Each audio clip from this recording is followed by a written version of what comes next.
সবিনয় নিবেদন, যদি চ্যানেলটি আপনার ভালো লেগে থাকে তাহলে দয়া করে সাবস্ক্রাইব করুন এবং লাইক কমেন্টস করে আমাদের অনুপ্রাণিত করুন।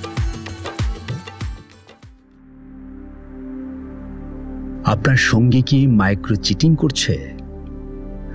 অন্তর্জালের দুনিয়ায় ভাইরাল একটা রিলে দেখা যায় একজন নারী অনেক টাকা দিয়ে কানের দুল কিনেছেন।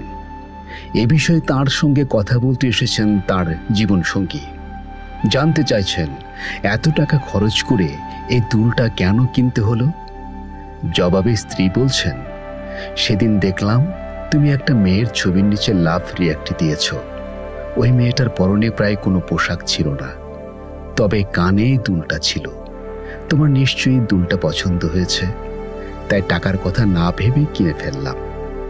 তখন স্বামী আর কোনো কথা বললেন না, কেবল মাথা ঝাঁকালেন। অর্থাৎ আসলে দুলটা পছন্দ হয়েছে। অনলাইন ভিত্তিক আধুনিক সম্পর্কে নতুন একটি টার্ম মাইক্রো চিটিং। একটি প্রতিশ্রুতিবদ্ধ সম্পর্কে থেকে যে কোনো একজনের এমন সব কর্মকাণ্ড যেটাকে আপনি সমস্যা হিসেবে দেখতেও পারেন, আবার অগ্রাহ্যও করতে পারেন। আবার এমন সব নির্দোষ আচরণ থেকেও তৈরি হতে পারে সিরিয়াস জটিলতা, যার পরিণতি দাম্পত্য কলহ থেকে শুরু করে বিচ্ছেদ পর্যন্ত করাতে পারে।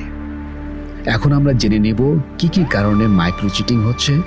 মাইক্রো চিটিংয়ের 1 ডজন উদাহরণ: প্রাক্তনের সঙ্গে লুকিয়ে যোগাযোগ রাখা, প্রাক্তন বা অন্য কোনো নারী বা পুরুষের আকর্ষণীয় ছবিতে লাভ রিয়াক্ট দেওয়া, নিজের সম্পর্কের বিষয়টি লুকিয়ে অন্যের সঙ্গে চ্যাট করা, অপ্রয়োজনীয় হাই, হ্যালো বা আপনি তো দেখতে খুব সুন্দর জাতীয় কথাবার্তা পাঠানো, অন্য কাউকে অপ্রয়োজনে নিজের ছবি পাঠানো, হুটহাট অন্য কাউকে কল, ভিডিও কল করা বা কথা বলা, পার্টনার এর সামনে বন্ধুর স্ত্রী বা অন্য বান্ধবী অথবা সহকর্মীর প্রশংসা করা, বিশেষ করে যেটা আপনার গার্লফ্রেন্ড বা স্ত্রীর নেই অথবা যে কাজে তাঁরা পারদর্শী নন।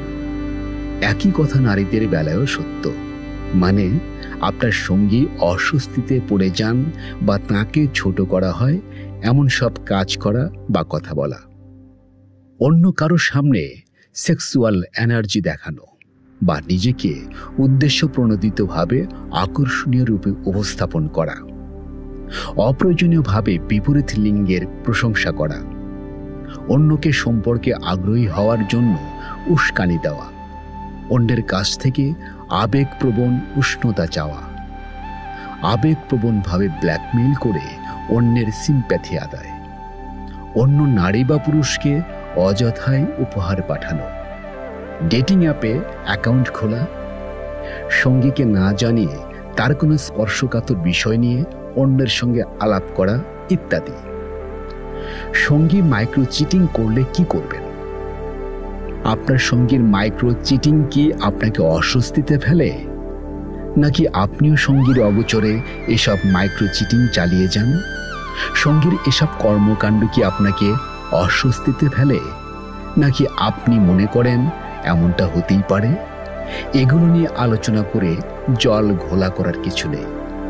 তবে রিলেশনশিপ কোচ ও লেখক ম্যাথিউ হুসে মনে করেন, সম্পর্কে থাকা ব্যক্তি যতই আড্ডাবাজ, বহির্মুখী স্বভাবের হোক না কেন, মাইক্রো চিটিং বিপদ সংকেত হিসেবে দেখাই ভালো।